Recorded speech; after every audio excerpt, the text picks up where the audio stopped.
tu as découvert dans les commentaires et nous, en attendant, on passe à un nouveau test. Dis-moi, as-tu envie de savoir comment les choses vont pour toi en amour? Tu vas le savoir dans quelques instants, mais en attendant, je te conseille d'utiliser un casque ou des écouteurs et de fermer les yeux tandis que je te raconte ce que tu devras imaginer. Ainsi, tu vivras l'expérience parfaitement. Imagine que tu as un rendez-vous et que tu t'approches du resto où tu dois rencontrer quelqu'un. Tu entres. Dis-moi si la salle où tu te trouves est pleine de monde ou pas.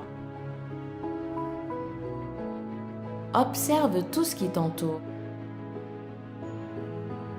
Comment sont les parois?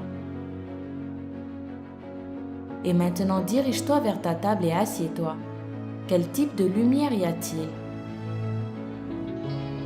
Maintenant, imagine le serveur. Comment est-il vêtu? Bien. Et maintenant, quel repas vas-tu commander? Bon choix. Visualise bien tout l'entourage et essaie d'avoir une image générale et claire du resto. Prêt? Parfait. Maintenant, place aux réponses. Si le restaurant où tu étais était plein de monde, cela veut dire que tu n'es pas encore prêt à rencontrer la personne de ta vie. Et si le lieu est vide, cela veut dire que tu es prêt pour une relation sérieuse et longue. Une lumière sombre dans le resto veut dire que tu es prêt pour une relation intime et privée avec ton conjoint. Et au contraire, si le restaurant était lumineux et bien éclairé, cela indique que tu aimes partager ton intérieur avec d'autres personnes en plus de ton conjoint. Si tu as imaginé qu'il y avait beaucoup de fenêtres dans ton resto, cela démontre que tu peux rencontrer encore beaucoup de potentiels conjoints possibles dans ta vie. Et s'il y avait des tableaux sur les murs de ton resto, cela signifie que tes relations seront passionnées. Par contre, si tu n'as pas vu de tableau, cela veut dire que tu préfères encore être célibataire. Voyons maintenant comment le serveur était habillé. Tu t'en rappelles? S'il était habillé en costume, cela signifie que tu t'intéresses au jugement que peuvent avoir les autres personnes sur ta relation. Et s'il est vêtu de façon plutôt informelle, cela veut dire que tu ne donnes aucune importance aux opinions externes. Et en dernier, le repas que tu as demandé reflète le type de relation que tu recherches. Maintenant dis-moi, ton repas était-il sain? As-tu demandé un repas qui te rappelle la maison? Était-ce un repas léger ou consistant? Ta réponse à ces questions reflète exactement le type de relation amoureuse que tu recherches. Alors, comment était ce test? T'es-tu reconnu? Dis-le-moi en commentaire et voici un autre test. On dit que les yeux sont le reflet de l'âme, non? Mais comme les yeux, les sourcils sont aussi importants pour montrer qui nous sommes vraiment. Il y a même des gens qui affirment que les sourcils reflètent des aspects de notre personnalité. Regarde-toi dans le miroir ou prends une photo de toi maintenant et observe tes sourcils parce que je vais te dire ce qu'ils apprennent aux autres sur toi. Laquelle ressemble le plus au tien? Commençons avec les sourcils droits. Si tu as les sourcils droits, tu es une personne de confiance très attachée à ta famille et tu réussis dans ton travail. C'est une bonne chose. Les sourcils arqués démontrent que tu as confiance en toi, tu es impliqué et sûr de toi. Tu es le roi du bal et tu te fais des amis très facilement. Et même si tu ne le montres pas, tu es créatif. Les sourcils descendants.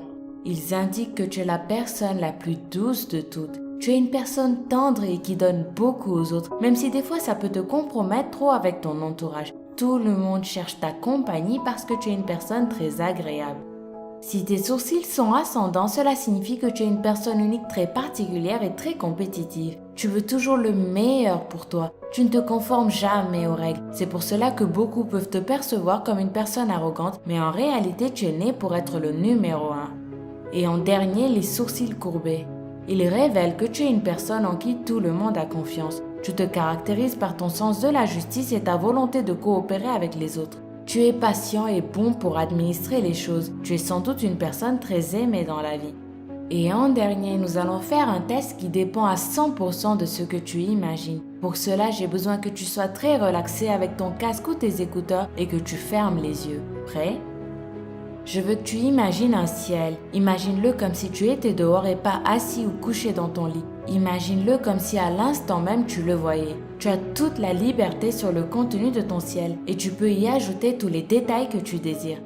Je te donne 15 secondes pour que tu puisses imaginer ton ciel.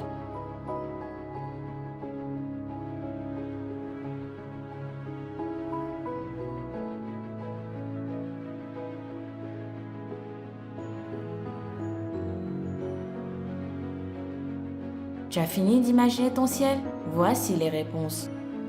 Si tu as imaginé un ciel matinal bleu et dégagé, probablement avec un soleil, tu es une personne optimiste, aimable et très modeste. Si tu as choisi un ciel d'après-midi un peu moins bleu, tu es intelligent. Ta capacité académique est plus importante que tes capacités créatives. Tu es extraverti et tu aimes sortir avec tes amis. Tu as imaginé un ciel nocturne où il y a probablement des étoiles ou des lumières de ville. Cela veut dire que tu es une personne solitaire avec un coefficient intellectuel supérieur à la moyenne. Tu as aussi peut-être des habiletés artistiques. La majeure partie des gens qui imaginent un ciel nocturne sont souvent pessimistes et ne sont pas tout à fait satisfaits de leur vie. Si tu as imaginé un ciel avec des nuages blancs et spongieux, cela signifie qu'il y a encore des choses que tu veux découvrir. Tu aspires à vivre une vie pleine et productive. Si au contraire tu as imaginé un ciel gris ou sombre, couvert et pluvieux, il se peut que émotionnellement parlant tu sois très instable. Si tu as imaginé des oiseaux ou un avion par exemple, cela indique que tu cherches plus de liberté dans ta vie. Tu es un leader naturel et tu aimes être respecté par tes amis et ta famille. Si dans le ciel que tu as imaginé, il y avait quelque chose d'inhabituel qui n'avait rien à faire dans ce ciel, alors tu es une personne spontanée avec un bon sens de l'humour. Bien, nous arrivons à la fin du test. Comment l'as-tu trouvé? Est-ce que tous ces tests pris en globalité ont fini par montrer qui tu étais réellement? Ou bien je me suis complètement trompée?